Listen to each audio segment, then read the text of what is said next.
बेहद के बेहद की परम परम परम महाशांति है, महाशांति है, महाशांति है। सदा श्रेष्ठ अधिकार को प्राप्त करने वाले विजयी आत्माओं को सदा अपने अधिकार से सर्व शक्तियों द्वारा सेवा करने वाली शक्तिशाली आत्माओं को सदा तख्त अधिकारी बनाने वाले ऐसे बेहद के स्व परिवर्तन से विश्व परिवर्तन करने वाली विशेष सेवाधारी आत्माओं को, अधिकारी आत्माओं को, बेहद की आत्माओं को बेहद की मां का दिल से याद प्यार और नमस्ते।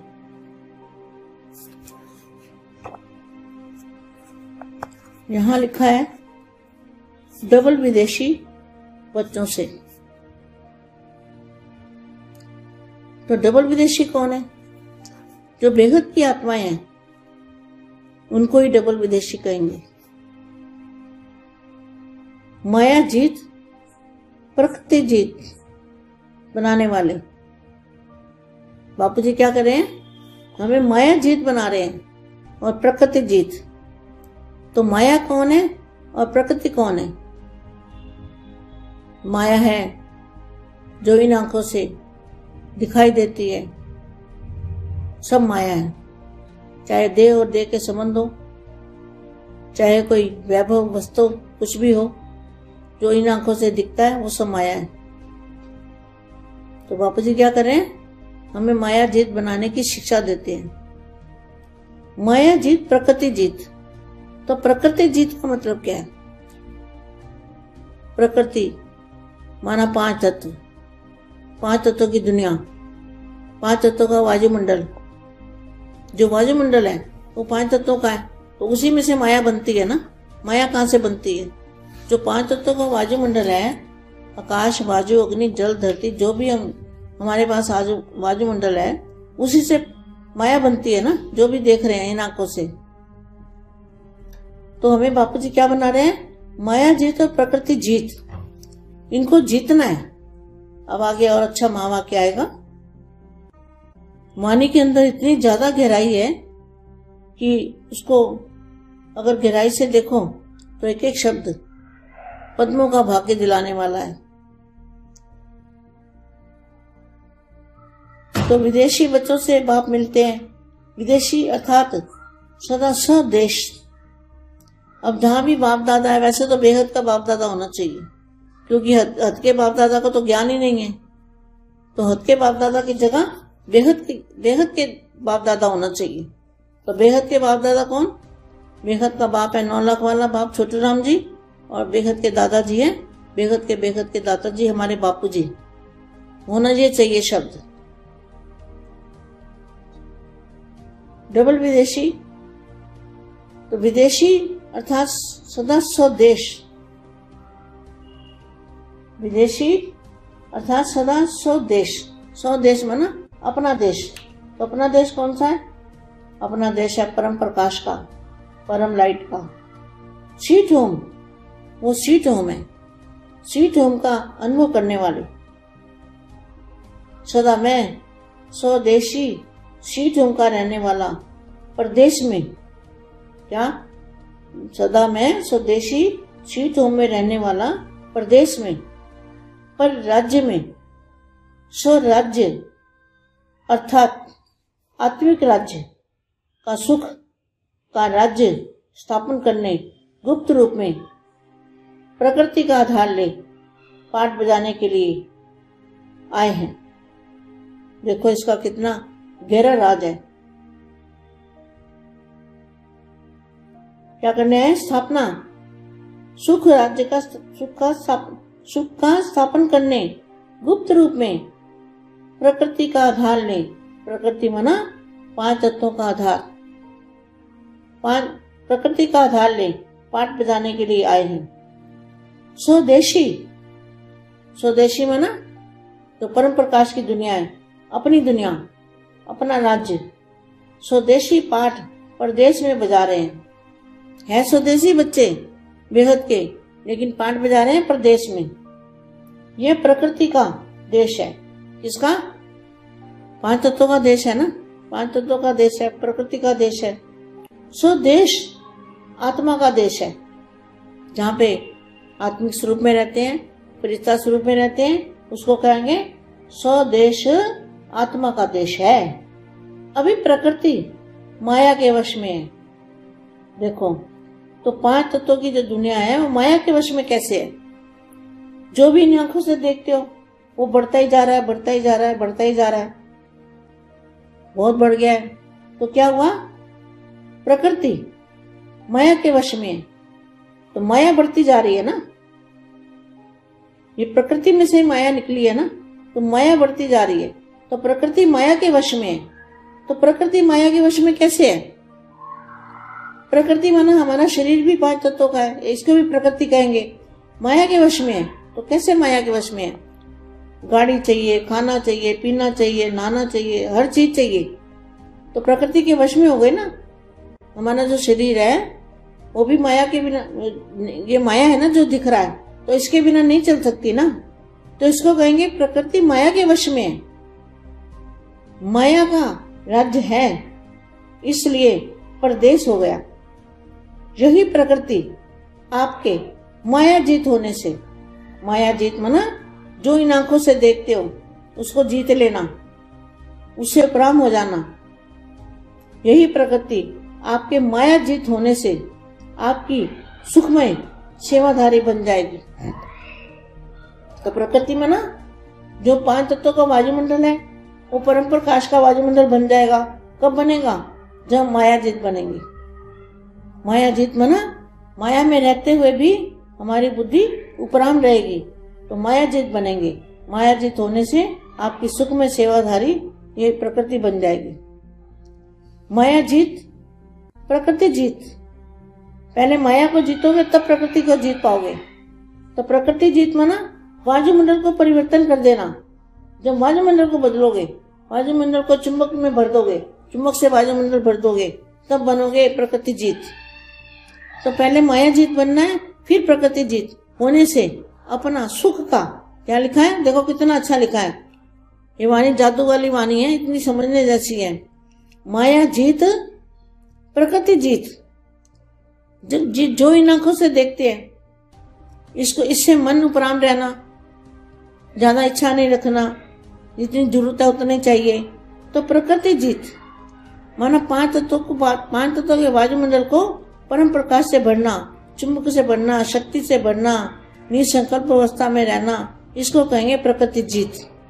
प्रकृति जीत होने से अपना सुख का राज्य, सत्व प्रधान राज्य, सुनहरी दुनिया बन जाएगी। कितना अच्छा महावाक्य है। यह स्पष्ट स्मृति में आता है। सिर्फ सेकंड में चोला बदली करना है, पुराना छोड़ नया चोला धारण करना है। कितनी देर लगेगी? फरिश्ता बनने में सिर्फ चोला बदली करने की देरी लगेगी, लेकिन स्मृति अंत में फरिश्ता बने कि बने यही रहेगी। अंत में क्या होगा? फरिश्ता बने कि बने यही स्मृति रहेगी। शरीर की देवताएं, जीवन की देवताओं की दुनिया की सत्व प्रधान प्रकृति, तो सत्व प्रधान प्रकृति माना परम प्रकाश की दुनिया के समय की स्मृति रहती है। क्या? सत्व प्रधान प्रकृति के समय की स्मृति रहती है। आगे क्या लिखा है? तो देवताओं के संस्कार इमर्ज नहीं होंगे तो साकार रूप में सुनहरी दुनिया इमर्ज कैसे होगी?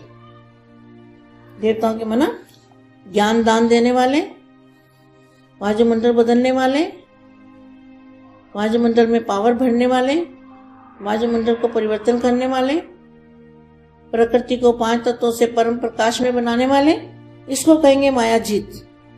आपके इमर्ज संकल्प से देवताई सृष्टि इस भूमि पर प्रत्यक्ष होगी।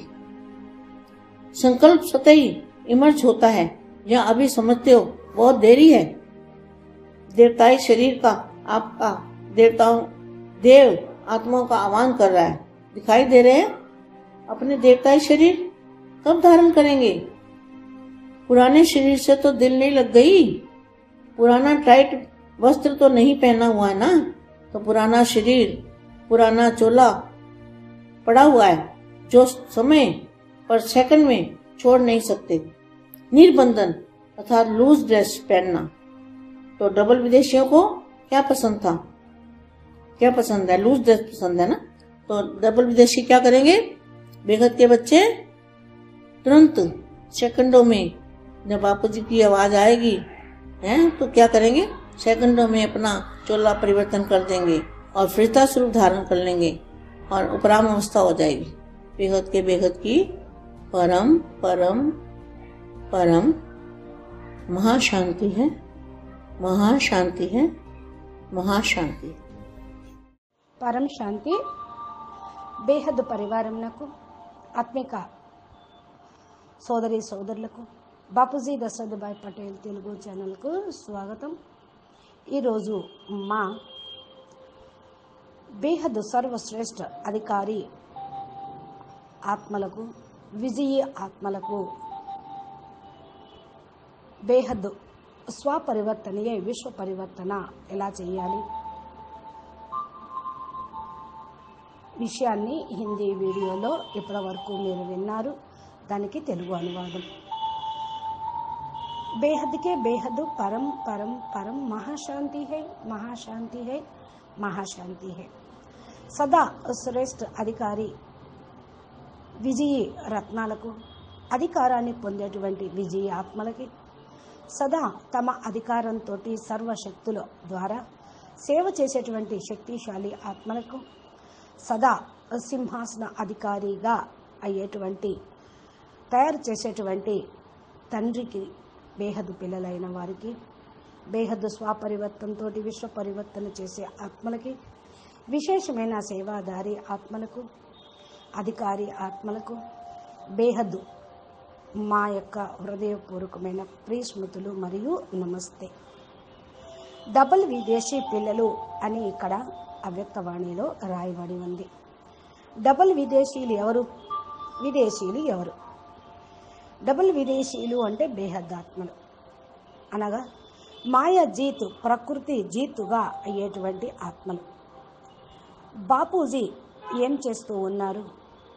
మనల్ని మాయా జీతుగా తయారు చేస్తున్నారు, ప్రకృతి జీతుగా తయారు చేస్తూ ఉన్నారు। మాయ అంటే ఏంటి? ప్రకృతి అంటే ఏంటి? మాయ అంటే ఈ కళ్ళతోటి కనిపించేదంతా మాయ, అనగా ఈ స్థూల ప్రపంచం అంతా మాయే। దేహము దేహ సంబంధికులు కూడా మాయే। వైభవాలు, వస్తువులు ఏవైనా సరే ఈ స్థూలంలో ఉన్నాయి, కంటికి కనిపించేవి అంతా మాయే। బాపూజీ మనల్ని మాయాజీతుగా అయ్యేటువంటి శిక్షణ ఇస్తూ ఉన్నారు। మాయాజీతుగా అయితేనే ప్రకృతి జీతుగా అవుతారు। ప్రకృతి జీత్ అంటే ఏమిటి? ప్రకృతి అంటే పంచతత్వాలు, పంచతత్వాల ప్రపంచం, పంచతత్వాల యొక్క వాయుమండలం, ఇదంతా కూడా మాయే కదా। అందుకని మాయా జీత్ అంటే ప్రకృతి జీత్ అనే అర్థం వస్తూ ఉంది।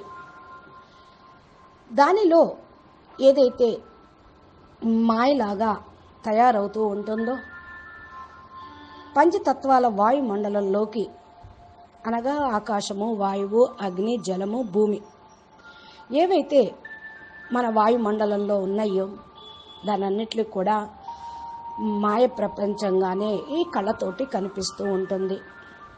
మనల్ని బాపూజీ ఎలా తయారు చేస్తూ ఉన్నారు? మాయా జీత్ మరియు ప్రకృతి జీత్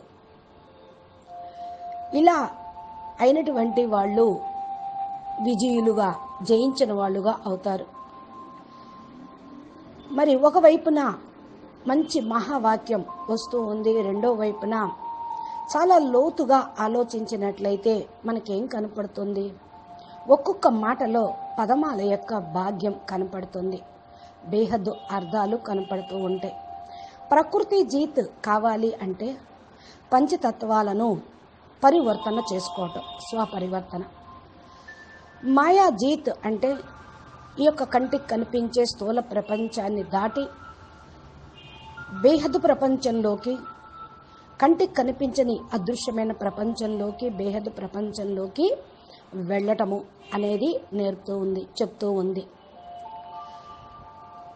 విదేశీ పిల్లలకు బాపు లభించారు.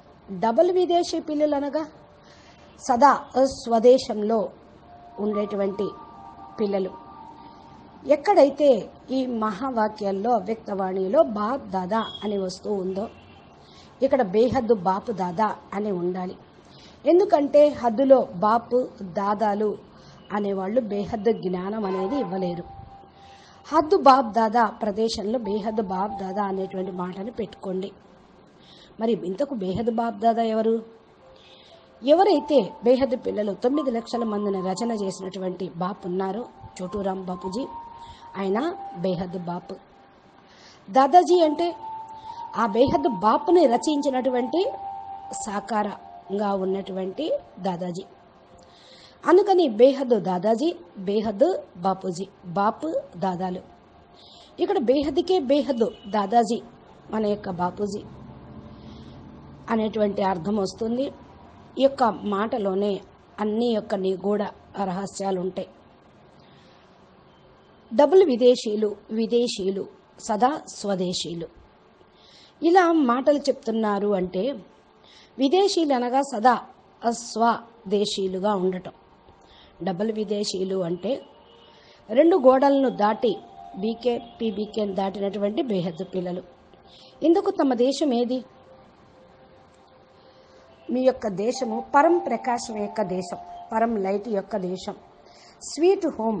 ఆ స్వీట్ హోమ్ యొక్క అనుభవం చేసుకునే వాళ్ళు సదా తమ స్వీట్ హోమ్లో ఉండేటువంటి పిల్లలకి, ఆ ప్రదేశంలోకి వెళ్ళాలి అనే పిల్లలకి, స్వదేశీ స్వీట్ హోమ్లో ఉండేటువంటి పిల్లలకి బేహద్దు బాపు బేహద్దు వరదానం ఇస్తూ ఉన్నారు. స్వరాజ్య అధికారి ఆత్మిక రాజ్య తోటి సుఖరాజ్యాన్ని స్థాపన చేసేటువంటి ఆత్మలు గుప్త రూపంగా ఆ ప్రకృతిని ఆధారంగా తీసుకొని పాత్ర ప్లే చేస్తూ ఉన్నారు. స్వరాజ్యాన్ని, కొత్త ప్రపంచాన్ని, ఆత్మిక రాజ్యాన్ని స్థాపన చేసేటువంటి పిల్లలు ఇప్పుడు గుప్తంగా పార్ట్ ప్లే చేస్తూ ఉన్నారు. చూడండి దీంట్లో ఎంత గూహ్యమైన రహస్యం ఉన్నదో. ఏం చేయటానికి వచ్చారు? సుఖరాజ్యాన్ని స్థాపన చేయటానికి గుప్త వేషంలో ప్రకృతిని ఆధారంగా తీసుకున్నారు. ప్రకృతి అంటే పంచతత్వాలను ఆధారంగా తీసుకున్నారు. ఎక్కడ పరం లైట్లో ఉండేవాళ్ళు, పరం తత్వాల్లో ఉండే ఆత్మలు ఈ యొక్క ప్రకృతిని, పంచతత్వాలను ఆధారంగా తీసుకున్నారు. అందుకే పరాయి రాజ్యంలోకి వచ్చారు, పరాయి దేశంలోకి వచ్చారు అని చెప్తూ ఉంటారు. ఇక్కడ స్వదేశీ అనగా పరం ప్రకాశం యొక్క ప్రపంచం నుండి విదేశీగా అయ్యారు. అంటే విపరీతంగా ఉన్న దేశంలోకి వచ్చారు, పంచతత్వాల ప్రపంచంలోకి వచ్చారు. తమ ప్రపంచము, తన రాజ్యము, స్వదేశీ పార్ట్ను ప్లే చేయటానికి ఇక్కడికి వచ్చేశారు. స్వదేశీ పిల్లలు, బేహద్దు పిల్లలు ఈ స్థూల ప్రపంచంలో, హద్దులో ప్రపంచంలో పార్ట్ ప్లే చేస్తూ ఉన్నారు. ఈ ప్రకృతి దేశంలో, ఈ ప్రకృతి ఎవరిది? పంచతత్వాల దేశం, మాయది. మాయ ప్రపంచంలో ఉన్నాం, అందుకని మాయ ప్రపంచాన్ని జయించాలి, ప్రకృతిని జయించాలి. స్వదేశీ ఆత్మ అనగా స్వయం ప్రకాశ స్వరూపంలో ఉండేటువంటి ఆత్మస్వరూపంలో ఉండేటువంటి ఆత్మలు, ఫరిస్తా స్వరూపంలో ఉండే ఆత్మలు, వీరినే అంటారు స్వదేశీ ఆత్మలు అని. ఇప్పుడు ప్రకృతి మాయకు వశం కాకుండా మాయ జీతుగా కావాలి, ప్రకృతి జీతుగా కావాలి. ఎలా అవుతారు అంటే ఈ కళ్ళతోటి చూస్తుందంతా నశ్వరమైనదే, పరివర్తనాత్మకమైనదే, మారేదే అని అనుకుంటూ దీని మీద వ్యామోహం లేకుండా, ఆధీనం కాకుండా మీ యొక్క ఆత్మస్వరూపాన్ని పెంచుకుంటూ వెళ్ళినట్లయితే మాయాజీతుగా కాగలుగుతారు. ప్రకృతి మాయకు వశం కాకుండా ఉంటారు. మాయ పెరిగిపోతూ ఉంది, ప్రకృతిలో నుండి బయటపడాలి. మాయ పెరుగుతూ ఉంటే మీ యొక్క శక్తిని కూడా పెంచుకుంటూ ఉండాలి. ప్రకృతి యొక్క మాయకు వశంలోకి కాకుండా ఉండగలుగుతారు. ప్రకృతి మాయకు ఎలా వశమవుతారు అంటే ఈ శరీరము, దేహము, దేహ సంబంధికుల యొక్క మోహంతో, పంచతత్వాల ప్రపంచంతో మాయకు వశమైతే, ఆధీనమైతే అధికారిగా కాలేరు, ప్రాప్తిని, ముక్తి, జీవన్ముక్తిని పొందలేరు. ఇక్కడ ఉంటే కార్లు కావాలి, ఇళ్ళు కావాలి, నీళ్లు కావాలి, తినటానికి పదార్థాలు కావాలి, స్నానం చేయాలి, వీటన్నిటికీ కూడా అన్నీ కావాలి. అంటే ఏంటి? ఇవి లేకుండా ఉండలేము, ఇదే జీవితము అనుకుంటూ ఉంటే వశమైనట్టే, ప్రకృతికి ఆధీనమైనట్టే. ఏదైతే మన శరీరం ఉందో ఇది కూడా మాయే. అంటే ఈ శరీరంలో దేహాభిమానంతో ఉండటం, దేహం గురించి చింతన చేయటం, దీనికి మాయకు వశమైనట్టే. ప్రకృతి మాయకు వశంలో ఉంటే అప్పుడు మాయరాజ్యమే ఉంటుంది. అందుకని ఈ ప్రకృతికి మీరు మాయాజీతులుగా అవ్వాలి. కళ్ళతోటి చూస్తూ చూడనట్టే ఉండాలి, న్యారా ప్యారాగా ఉండాలి. జీత్ అంటే దీన్ని ఆధారంగా తీసుకొని అనాసక్త స్టేజ్గా ఉపరామ్ స్టేజ్లోకి వెళ్ళటం. ఇదే ప్రకృతిని జయించటం, మాయను జయించటం. అప్పుడే మీరు సుఖమయ ప్రపంచంలో సేవాధారిగా కాగలుగుతూ ఉంటారు. ప్రకృతి అంటే పంచతత్వాల యొక్క వాయుమండలం, పరం ప్రకాశం యొక్క వాయుమండలంగా చేయాలి. ఎప్పుడవుతుంది? ఎప్పుడైతే మీరు మాయాజీతుగా అవుతారో. మాయాజీతుగా అవ్వటము అంటే మాయలో ఉంటూ మీ బుద్ధిని ఉపరాంగా ఉంచటం. మాయాజీతుగా అవ్వటంతో మీరు సుఖమయ సేవాదారిగా ఈ ప్రకృతి జీతుగా దీన్ని వాడుకుంటూ ఉంటారు. మాయాజీత్, ప్రకృతి జీత్. ఫస్ట్ మాయనే జయించాలి, తర్వాత ప్రకృతిని కూడా జయించిన వాళ్ళు అవుతారు. ప్రకృతి జీత్ అనగా వాయుమండలాన్ని పరివర్తన చేయటం, వాయుమండలాన్ని మార్చటం. వాయుమండలం అయస్కాంతం లాగా అప్పుడు అందరినీ లాగుతూ ఉంటుంది. ఈ వాయుమండలంలో పరమతత్వాలు, పరం లైట్, పరం ప్రకాశం వెళ్ళిపోతూ ఉంటే అది అందరినీ ఆకర్షిస్తూ ఉంటుంది. వాయుమండలం నిండా అది నిండినప్పుడు ఏమైపోతారు? ప్రకృతి జీత్ అవుతారు. ఫస్ట్ మాయాజీత్గా కావాలి. అప్పుడు ఏదైతే మీరు స్థాపన చెయ్యాలి అనుకున్నారో దాన్ని మీరు చూడగలుగుతూ ఉంటారు. అవ్యక్తవాణిలో మంచి మహావాక్యాలు ఉన్నాయి. అనుకునే మురళీ మేహే జాదు అని అన్నారు. ఇది అర్థం చేసుకోవాలి. చదువుతూ ఉన్నారు, కళ్ళతోటి చూస్తూ ఉన్నారు, కానీ అర్థం కావటం లేదు. మనసుతోటి ఉపరాంగా కావాలి. ఎక్కువ దీని గురించి కోరిక అనేది పెట్టుకోవద్దు. ఎంత అవసరమో అంతే ఉండాలి. ప్రకృతి జీత్ అనగా పంచతత్వాల యొక్క వాయుమండలాన్ని పరం ప్రకాశంతో పూర్తిగా నింపటం. అయస్కాంతంలాగా అది అందరినీ తమ వైపుకు ఆకర్షిస్తూ ఉంటుంది. నిస్సంకల్ప స్థితిలో ఉండాలి. దీన్నే ప్రకృతి జీత్ అంటారు. ప్రకృతి జీత్ అవటంతో సుఖమైన రాజ్యము, సుఖ సంపన్నమైన పరమతత్వాల ప్రపంచము తయారవుతుంది. ఇది ఎంత మంచి మహావాక్యమో చూడండి. స్పష్టంగా స్మృతిలోకి వస్తుంది. కేవలం సెకండ్లో శరీరాన్ని మార్చుకోగలుగుతారు. పాత డ్రెస్సును వదిలేసి కొత్త డ్రెస్సును ధరిస్తారు. ఫరిస్తాగా అవ్వటం అంటేనే డ్రెస్సును మార్చుకోవటం. డ్రెస్ మార్చుకోవడానికి ఎంత సమయం పడుతుంది? లూజుగా ఉంటే తొందరగా మార్చుకుంటారు. అదే టైట్గా ఉంటే లాక్కోవాలి, లాగాలి బయటికి బలవంతంగా. అదేవిధంగా ఈ శరీరంని చాలా తేలికగా వదలటానికి సూక్ష్మ శరీరాన్ని, కారణ శరీరాన్ని ఛార్జ్ చేసుకొని పవర్ఫుల్గా చేసుకుంటే, ప్రకృతి జీతుగా అయితే దీని మీద వ్యామోహం లేకుండా ఉంటే, ఫరిస్తా లోపల మీ యొక్క స్వరూపాన్ని తయారు చేసుకుంటే, ఆత్మస్వరూపంలో ఉంటే ఈజీగా డ్రెస్సును మార్చుకోగలుగుతారు. అందుకని ఫరిస్తాగా కండి. ఫరిస్తాగా అయిపోయాము అని అనుకోవాలి. అంతిమంలో ఏమవుతుంది? ఫరిస్తాగా ఎగిరిపోవటమే జరుగుతుంది. ఈ మాటను సదా స్మృతిలో ఉంచుకోండి. శరీరము కూడా సుఖమయ శరీరంగా పరమతత్వాల దేహంగా మారిపోతుంది. వాస్తవంగా దేవతల యొక్క ప్రపంచం సతో ప్రధాన ప్రకృతి, సతో ప్రధానమైన రాజ్యము అంటారు. ఇక్కడ దేవతా ప్రపంచం కాదు మనకు కావాల్సింది, పరం ప్రకాశం యొక్క రాజ్యం, పరమతత్వాల యొక్క ప్రపంచం, బేహద్దు ప్రపంచం. ఈ మాటను సదా స్మృతిలో ఉంచుకోండి. సతో ప్రధాన ప్రకృతి ఉన్నా అది కూడా మళ్ళీ మారుతుంది. సత్వ సామాన్యంగా, రజో ప్రధానంగా, తమో ప్రధానంగా.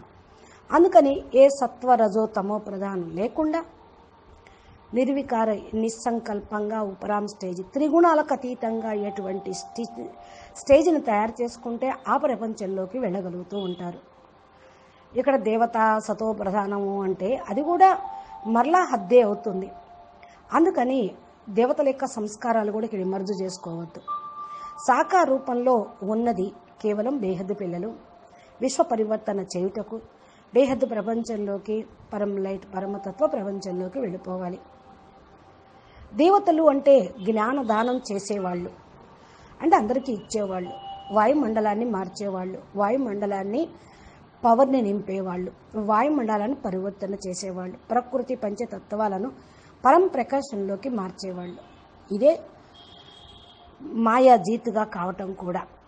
మీరందరూ ఈ యొక్క సంకల్పాన్ని ఎమర్జ్ చేసుకోండి. అట్లాంటి పరమతత్వాల ప్రపంచం భూమి మీద ప్రత్యక్షం అవుతుంది. సంకల్పంలో స్వతహానే ఎనర్జీ ఉంటే ఇమర్జ్ అవుతూ ఉంటుంది. మిమ్మల్ని మీరు తెలుసుకోండి. కొంచెం ఆలస్యం ఉంది మీ యొక్క శరీర పరివర్తనకు, సృష్టి పరివర్తనకు, తత్వాల పరివర్తనకు. మీరు మిమ్మల్ని అందరూ కూడా ఆహ్వానిస్తారు. అప్పుడు మా యొక్క ముక్తి, జీవన్ముక్తి ఇచ్చేటువంటి దాతలు మాకు ముక్తినివ్వండి అని అంటూ ఉంటారు. పాత శరీరం మీద మనసు లేకుండా ఉంటే ఈజీగా వదిలేయగలుగుతారు, మార్చుకోగలుగుతూ ఉంటారు. పాత శరీరం ధరించటం, పాత డ్రెస్ ధరించటం ఎవరికి ఇష్టం లేదు, ఉండటం కూడా ఇష్టం లేదు. ఎంతకాలం పాత డ్రెస్సులు వేసుకుంటారు, ఎంతకాలం పాత శరీరంలో ఉంటారు. అందుకని ఏదైతే సమయం వచ్చిందో ఒక సెకండ్లో శరీరం వదిలేసే విధంగా నిర్బంధన ఆత్మలుగా లూజు డ్రెస్సును తయారు చేసుకోండి. డబుల్ విదేశీయులకు ఏమి ఇష్టము? లూజ్ డ్రెస్ అంటే చాలా ఇష్టం వాళ్ళకి. డబుల్ విదేశీయులు ఏం చేస్తారు అంటే, బేహద్దు పిల్లలు ఏం చేస్తున్నారు, ఒక్క సెకండ్లో బాపూజీ ధ్వని ఆజ్ఞ జారీ చేయటంతో, ఆర్డర్ ఇవ్వటంతో వెంటనే తమ డ్రెస్సుని మార్చుకొని వెళ్ళిపోయే విధంగా ఉండాలి. ఫరిస్తా స్వరూపాన్ని ధారణ చేసి వెళ్ళిపోవాలి, ఉపరామ్ స్థితిలోకి వెళ్ళిపోవాలి. అచ్చా, పరం శాంతి, నమస్తే, ధన్యవాదాలు. बेहद के बेहद परम परम महाशांति है, महाशांति है, महाशांति है. नमस्ते.